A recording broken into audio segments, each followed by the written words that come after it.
We are really happy to have with us Liam Duffy, who is advisor of Counter Extremism Project. Thank you for joining us. Thank you for the invitation. Before starting our conversation, I would like just to focus on your work. I mean, what is the Counter Extremism Project? Can you tell us more about this? Sure.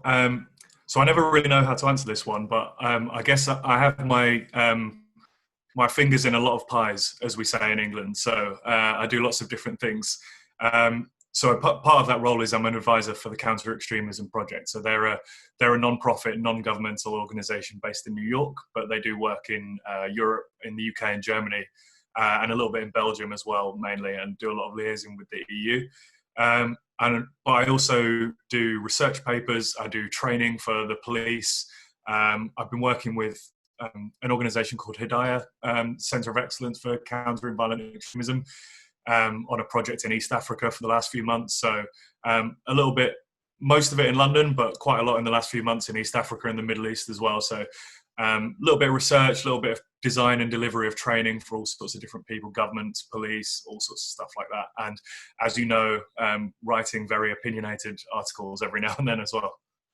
Exactly. So you recently published an article on the Spectator, which really sparked a debate because I'm quoting you, according to the Times, the British counter-terror police officers are considering dropping the term Islamism and Jihadist to describe terror attacks motivated by Islam. And the alternatives will be faith-claimed terrorism, terrorists abusing religious motivation, and adherents of Osama bin Laden's ideology. It's huge. I mean, the reform was requested by a Muslim police organization, but why?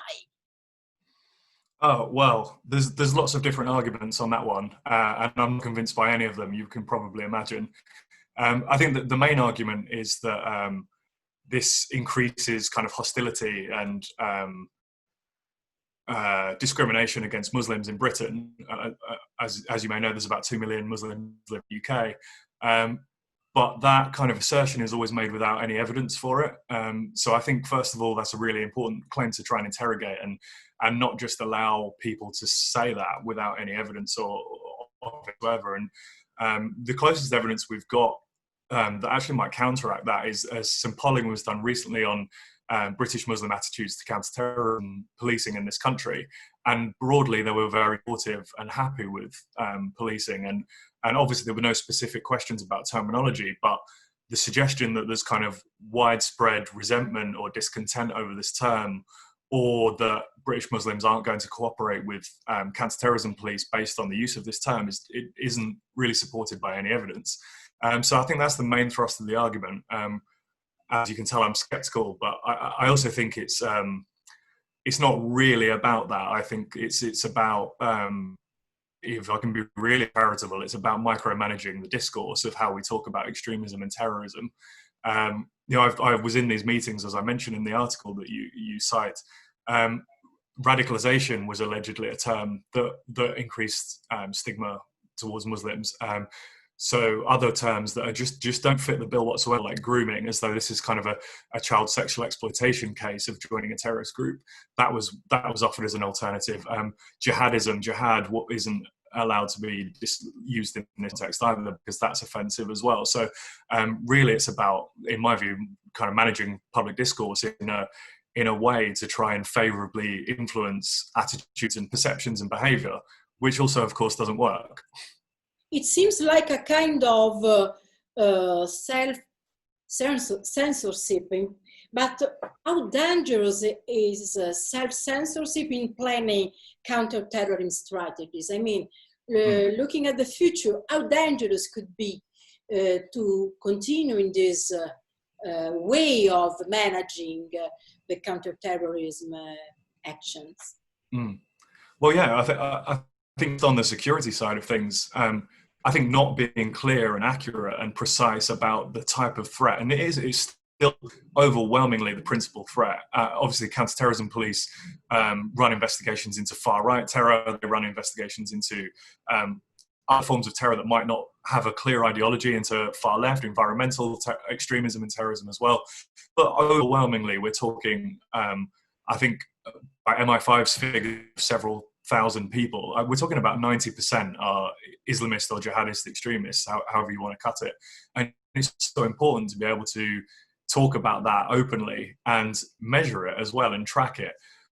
So just from a CT perspective, it doesn't make any obscuring the type of threat that we face. But on top of that as well, you've got this kind of, and you use the word self-censorship. I think that's right.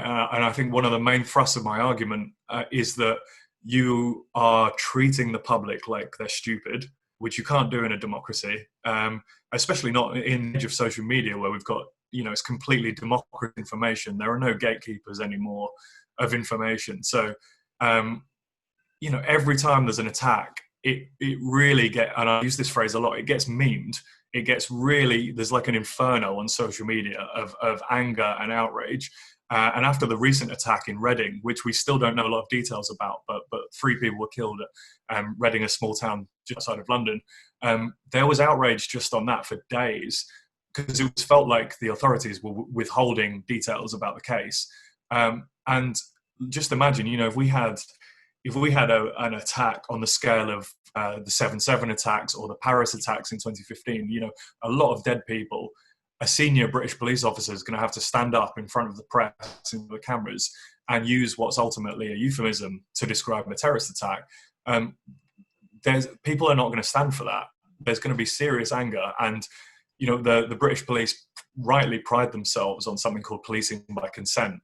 One of the Peelian principles, the guy who founded modern British policing, that whole principle will be undermined if people are, if the drift is so far in an institution like the police from where the public is on an issue. It's almost like having 2 parallel legal systems and public discourses on a topic, and that's just not healthy. And I think it opens the floodgate, for anger and outrage, and potentially for demagogues to fill the vacuum. So that's what I'm worried about. There are 2 recent cases that really are interesting for our debate. The first is the Shamima Begum case. Shamima was one of the 3 schoolgirls who left London to join the Islamic State in 2015 in Syria, and now she has been found in the whole camp in Syria, and she wants to come back to United Kingdom, but her citizenship was revoked by the Home Office on security grounds. The problem is now it seems that her case is evolving because Shamima Begum should be allowed probably to return to the United Kingdom to fight the decision to remove her British citizenship. What do you think about this case? There is a huge debate about the Al-Hol camp in Syria because there are some intelligence officers saying it's better to bring back the foreign fighters to their countries because they can flee, they can make alliance, they can revamp the Islamic states. But actually, it's a huge problem because when they come back to United Kingdom, to France, to Germany, what are they going to do with them? So what's your point of view? Well, this is a mess. That's my point of view.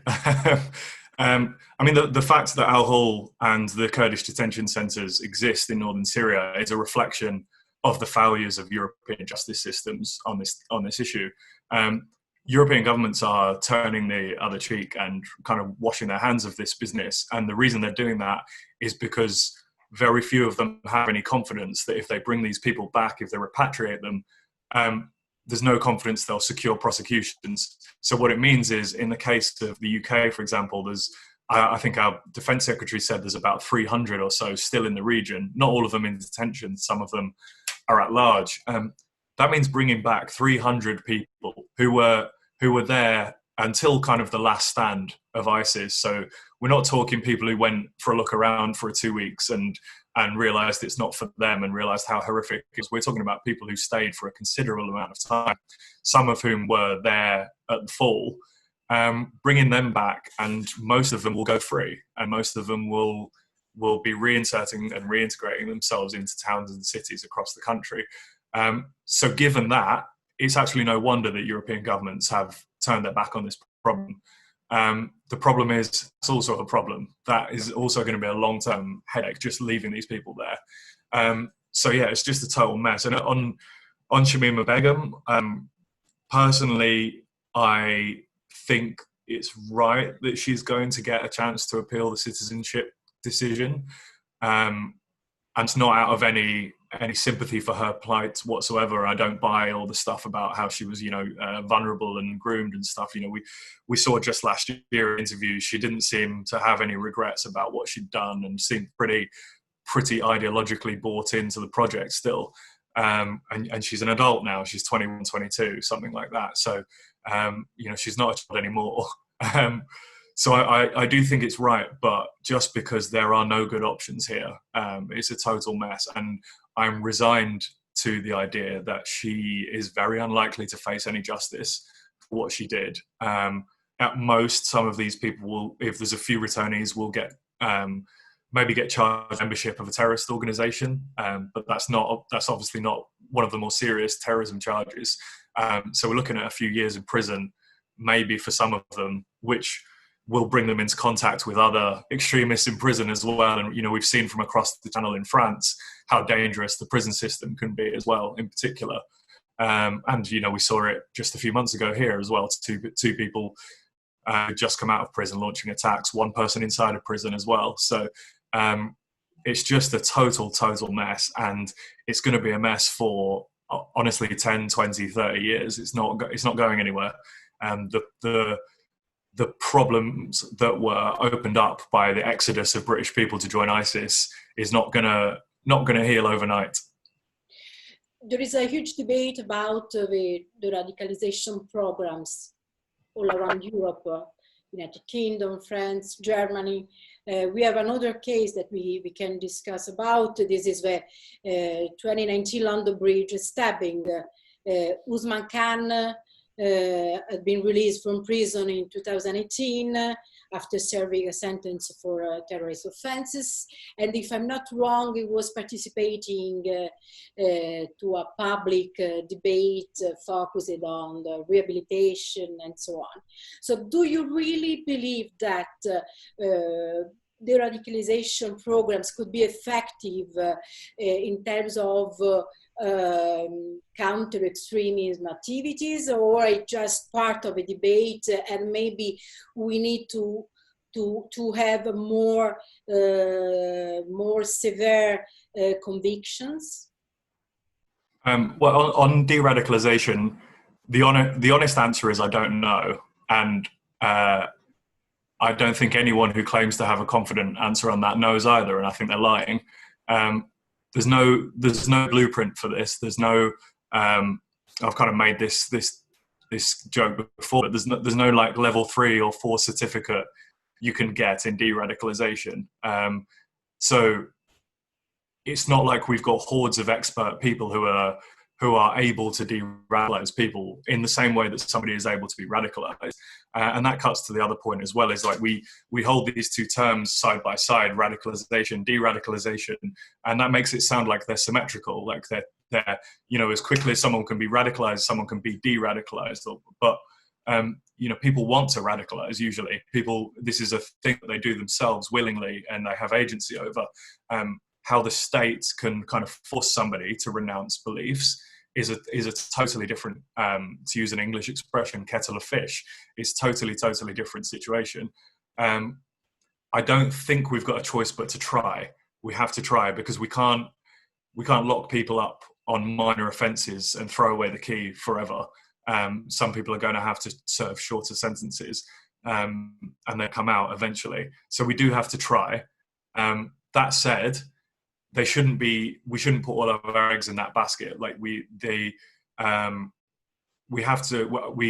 some new legislation recently that increased the minimum sentence in terror offences, and I thought that was the right thing to do, because and this is not just a British problem. A lot of European countries were giving people 3, 4, 5 year sentences for terror offences, and a lot of them were coming out and getting caught again involved in terror offences, or launched attacks, some that failed, some that were successful, like we saw in London Bridge. So I think it's a good thing that we've got longer sentences. And I think one of the problems is people think of prison as either like punishment or rehabilitation. There's no in between. But we don't think about public safety, and prisons are for public safety as well. They keep dangerous people away from the public, away from innocent people that they can do harm to. And that seems to be missing from the debate a lot. You know, if somebody is in prison for 10 or 12 years, they're not killing the public, and that's a good thing. The last question is a provocative question.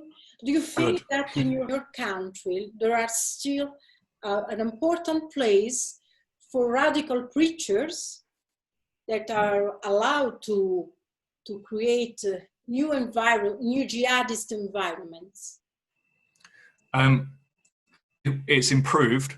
It's very, very different. It was around 9/11 and around 7/7 when we had openly extremist preachers like Abu Hamza's, the hook-handed cleric from the Post, famous one. You know, this was a guy who was more or less openly recruiting for jihad for years and openly advocating for jihad as well for years. People like that. Al-Awlaki that spent a while in the United Kingdom. And that's right, exactly. Yeah, that's correct. So we had Al-Awlaki preaching in institutions in London, you know, and even after he was in Yemen, some organisers got him in over video link and let him do sermons and lectures. This is obviously Al-Qaeda's most important and most influential ever recruiter and propagandist. And, you know, I think as late as 2009, 2010, he was broadcasting or even if it was over video link, preaching to rather large numbers of people. And actually, if I can digress slightly, I think that's where people were joining Islamic State a bit wrong. Like we had this kind of moral panic over radicalization, like people were logging on and just coming into contact with ISIS propaganda and becoming radicalized. Whereas actually what was happening was a lot of people who were already radical were being activated or mobilized by ISIS. And the way they were already radical was they'd come into contact with the preachers that you're talking about over the years, or they'd come into contact with Al-Awlaki over the years. But there still are certainly what commonly get called non-violent Islamist groups operating in this country as well. And I think they kind of introduce the extremist narratives to a lot of people. So these narratives about, you know, the kind of West is at war with Islam, Western countries are an inhospitable environment for Muslims, you know, you're being persecuted, you're being oppressed. These are all the grievance narratives that jihadist groups thrive on. So these non-violent Islamist groups are not openly advocating jihad, but they're doing everything else that jihadist groups are doing, short of calling for terror. So it's the same ideology, it's the same narratives, the same grievance narratives, but they're obviously not asking people to commit terror attacks. But in that context, if you already believe the rest of the narrative, it's only a short leap to violence from there. So there's certainly still a huge problem with it. I don't really know what the answer is, and if I gave you some of them, we'd probably be talking for a few hours, but there's no easy answer to it. In a democracy, there's no easy answer. More of a civil society challenge would be better. That's something we've really failed on, is having a civil society challenge to that kind of rhetoric and to those groups. They're left unchallenged in the way that far-right extremists would never be left unchallenged. So that's an interesting contrast. Thank you so much for our Thank you. Thank you.